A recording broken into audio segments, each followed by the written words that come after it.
Hey y'all, welcome to the channel. Today we're checking out top 10 UK laws you've probably already broken. Breaking the law! Hello. Hello! Then. Welcome to Watch Mojo UK, and today we're counting down our picks for the top 10 UK laws you've probably already broken. Sweet. Before we begin, we publish new content every day, so be sure to subscribe to our channel and ring the bell to get notified about our latest videos. For this list, we're looking at the more obscure laws of the land that you didn't realise you've probably broken at one time or another. Cool. Number 10. Using your burglar alarm.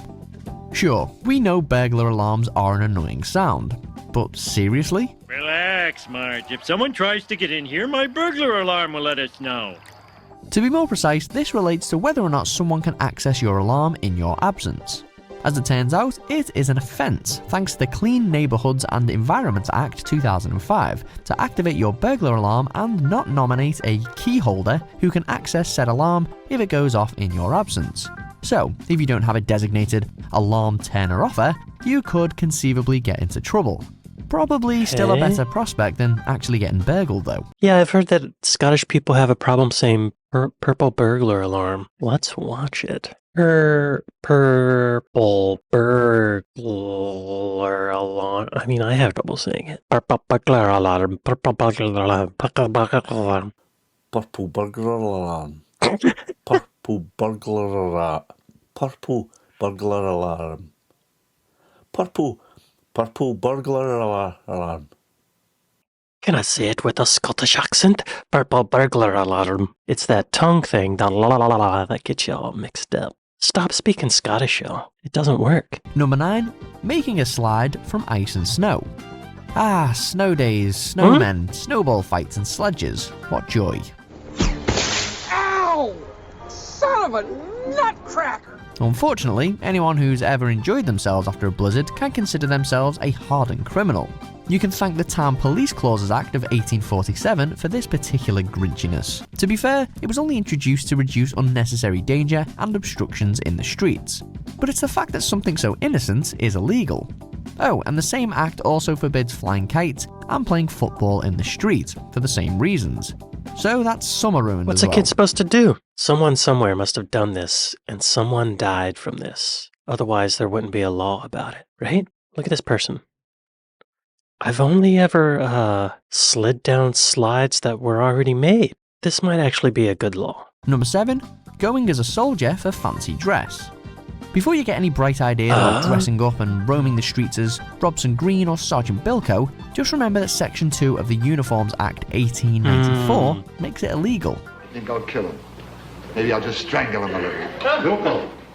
Oh, excuse me, sir. It should almost go without saying, and certainly without surprise, but if you are not serving in the military, you are not allowed to wear a military uniform without Her Majesty's permission. Smart. That includes at fancy dress parties.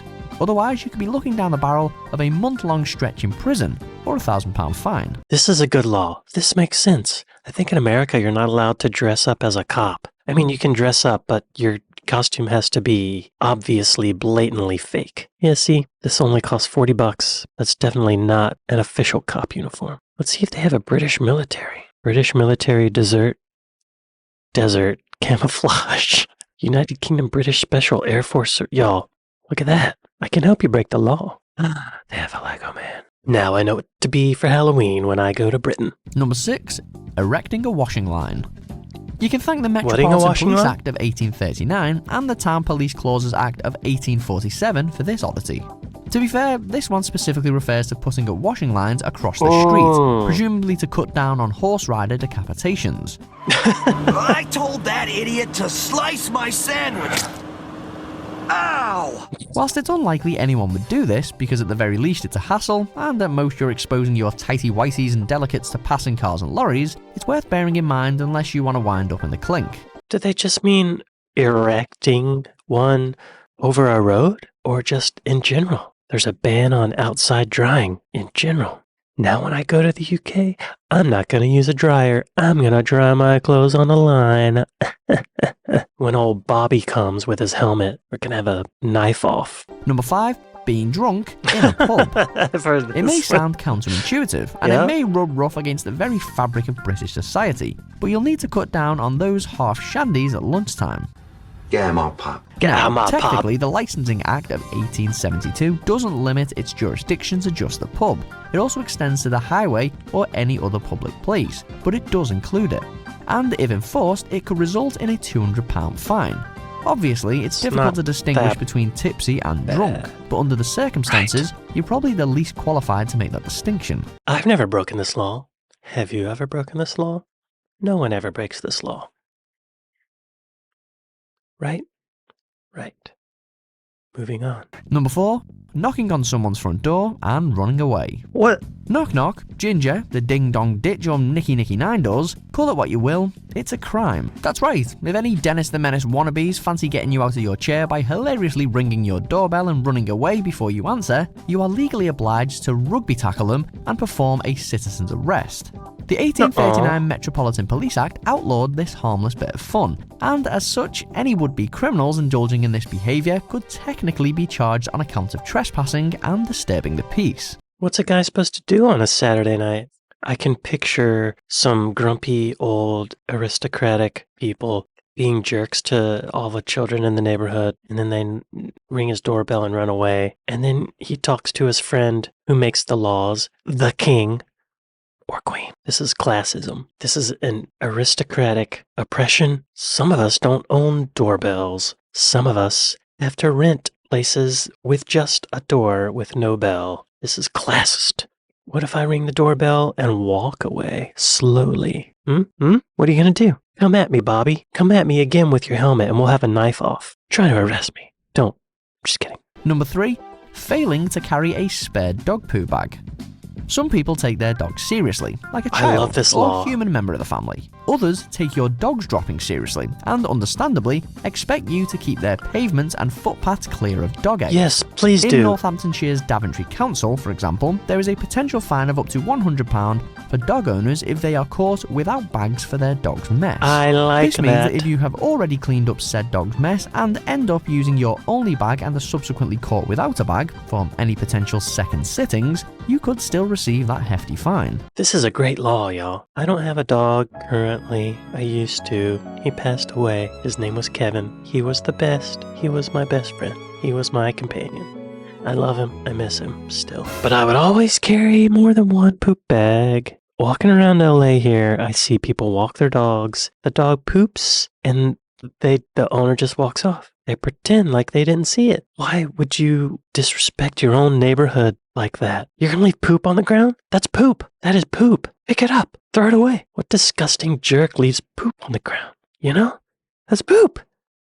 It's poop. Although I remember one time I was in Atlanta with my dog, Kevin, and we had this big ice, like snowpocalypse. Lots of snow, lots of ice on the ground, and the sidewalk in our neighborhood was covered in ice. But we were walking, you could still walk on it. There were patches. Kevin that day had diarrhea, liquid poop, and he pooped on part of the sidewalk that was covered in ice. So it was just like liquid poop on ice, and I left it there. There's nothing I could do. There was nothing I could do. Tried to pick it up in a bag, tried to scoop it up. It was slippery and cold, and oh God, what a mess.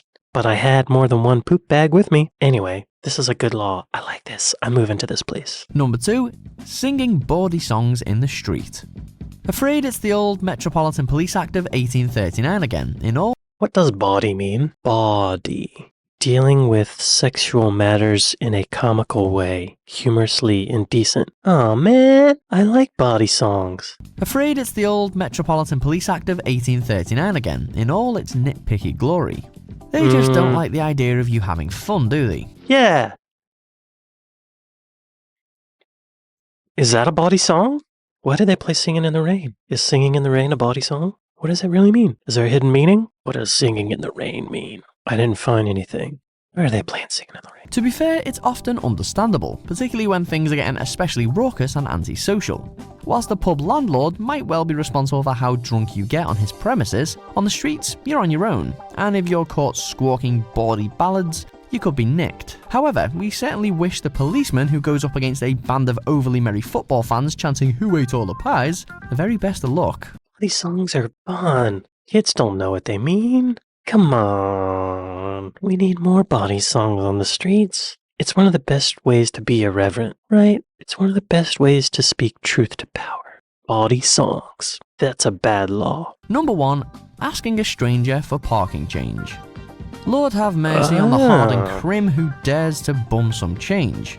Sure, it's likely we've all done it, but there's no safety in numbers and no shelter in ignorance. But oh no, it's not just bumming a spare 50p. Technically, even asking a stranger if they can break a note into change could see you in violation of the Vagrancy Act of 1824 and branded a beggar. Chill. Come on.